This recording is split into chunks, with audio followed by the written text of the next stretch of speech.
Bellulju u Settembru ta' din is-sena naqsu l-aċċidenti ta' traffiku li fihom indarbu n-nies da meta mqabbel mal-istess perjodu tas-sena l-oħra. Dan ħareġ minn statistika tal-Uffiċċju Nazzjonali tal-Istatistika li wriet kif dawn it-tip ta' aċċidenti naqsu bi kważi 5%.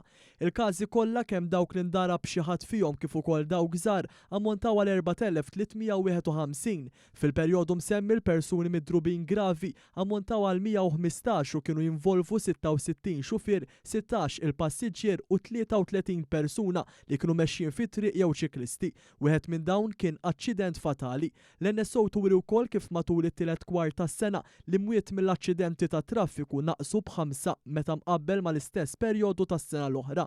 Il-maġġoranza ta' dawk li ndarbu gravi kienu rġiel. Fir-rigward tal-gruppi tal-età l-ogħla ammont ta' dawk midruba kellhom bejn 26 u 40 sena. L-akbar att ta' aċċidenti involva karozzi tal-passiġġieri wara jom segwew l-aċċidenti bil-muturi u vetturi tal-ġar tal-merkanzija. L-akbar ammonti ta' aċċidenti seħħew fil-jiem tal-ġimgħa u t-tnejn.